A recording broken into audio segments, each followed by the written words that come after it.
So, been out a couple more times now, just did the saddle the way it wants to be. Now I'm happy with the way it's all set up. Let's tear it apart and see if I can put it back together again. It's very much a question of where do you start? And the obvious answer is you tear it all apart, piece by piece. It's been a very long time since I've had to tear a bike apart, so it's fair to say this wasn't necessarily done in the most logical order, but we got there in the end.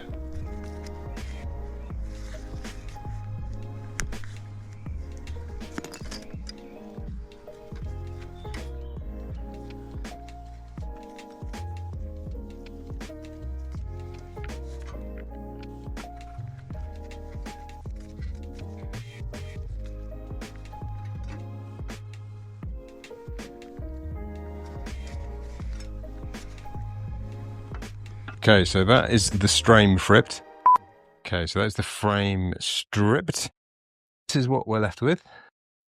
It has seen better days, but all the components that have come off do seem to be okay, which is the positive. So let's give this a bit of a deep scrub. Rightio, so a load more degreaser, some scrubbing, and the old toothbrush. We've got it to a half decent state. Now, by all accounts, if this was it, I'd probably just put it back together as it stands. However, if we look at the bottom, you can see that corrosion is definitely not going anywhere. So because of all this, I'm going to have to look at treating it or spraying it in some way, shape or form. I've got some sandpaper on order, and I'm just going to clean it all the way down, get on to spray.bike and find myself a colour. I like the looks of, probably nothing too fancy. First basic sanding is done. I'm not really going to go too wild with the sanding, as I'm going to be using putty to go over the top, which is going to cover a lot of the scratches, but I have managed to get a lot of the watermarks out, or oxidization marks I should say. If we look on the back here, now looks much cleaner. So first things first, obviously you need to have your goggles and face mask on. As you'll see in a moment, it is an incredibly breezy day. I've also added little bits of paper into all of the threads just to make sure I don't end up spraying any of them. And we're starting off with a coat of primer. Now, the way I've done this is actually following Spray.bike's advice, which is going through all the nooks and crannies first before you start doing the long straights. And with this, you're supposed to do it at a fair distance. I did do it a little bit too close in places, but that was easily fixed with a bit of sanding and a second coat of spray. So I've got the second coat of primer on here now. Well, I say second coat, more of a touch-up primer. You still see I've got quite a lot of nicks and bumps and holes. So I've actually got some of Spray.bike's putty. Let's see if that can help get rid of these. So I've only gone over the areas that had the pot marks, because at the end of the day, I don't want to make it as like super thick paint, as I believe that will actually make it even more brittle, but it's done okay.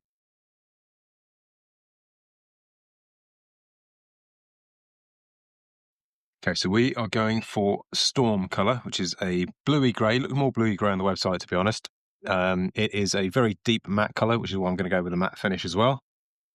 The one thing that I've noticed is really good is that the colour on the top is a direct match for what comes out. So if you don't like it when it comes in the post that looks like this, then it's probably not the paint for you. I have no affiliation with Spray.bike, by the way. They are no sponsors or anything like that. It's effectively just looking for a company that does what it says on the tin. So similar to the primer, start with all the awkward places first before doing the easier parts. With the actual coat, what you need to do is just do it quite close, up like 2 centimeters away from the frame. Okay, so we're on to the next day. You don't need to leave it a full day in between each coat, but I've basically gone over it. There's a few areas that I've made a mess of that I've had to re-sand. The one thing that I will say is this is really good for re-sanding down. But one big tip, I like to use isopropyl alcohol to clean down frames and will clean down anything really. However, don't use it on this paint because what happens is that it melts it and it causes all kinds of chaos. So just use basically a damp cloth to clean it back down and respray what you need, which is what I'm about to do. And the final stage, of course, is to put on a top coat to protect that paint. And we are going for a matte finish. So similar to the primer, you just need to make sure you're doing it from a fair distance. So the final part is to put the decals on. Let's watch me cock this one up.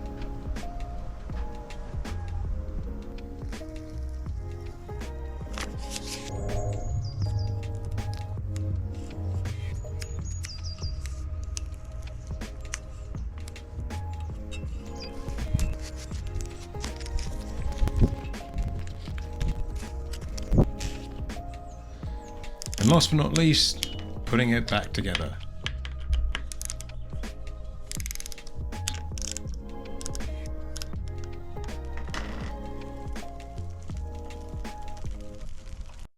So here we have it, the big reveal. Paint job has already got the odd mark, which is not ideal, but we're all back together. It's kind of the problem with putting bikes back together. You're going to get grease and marks here, there and everywhere. There are a few little odds and sods that still need to be corrected. The wheels need to be trued. I've got a truing station coming in. And I've done a couple of tweaks. So the handlebars before, the gears and the brakes were right on the edge. And I've seen a lot of bikes out there with butterfly bars. That seems to be the standard. For me, I feel as though my hands are more comfortable to further wide. I'm also going to be getting a couple of other handlebars and trying them out because I've tried these butterflies now. My wife's tried them and we both came to the same conclusion that they're not the best. That said, that could just be a case of not having used them very much before. But this is the end result. We're now going to go take it for a test ride. So first impressions, this is incredibly smooth. The gear changes worked really well. I didn't have to do too much with them really. Bit of indexing on the rear derailleur.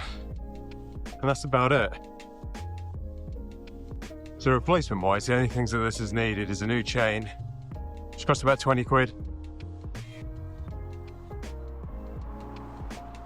And the reason that was so expensive is that I bought a standard X9 chain and then found out it was too short. So there's obviously something in the fact that touring bikes have additional length required. So I had to buy an extra long chain, which was a good £7 more for like 5 links. But nevertheless, the other chain will be used elsewhere. It feels so weird being sat up so high. The speed's not bad. It's certainly a lot less tiring.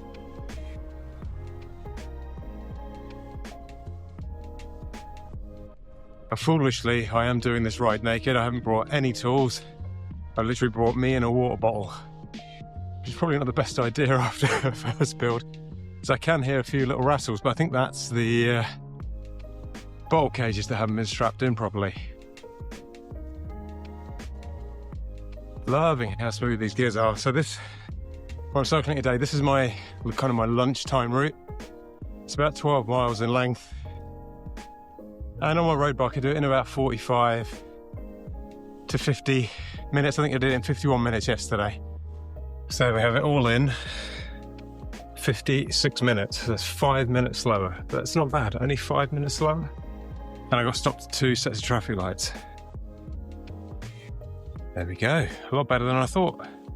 So after all that messing about, it's safe to say I am done with restoring bikes. Or am I?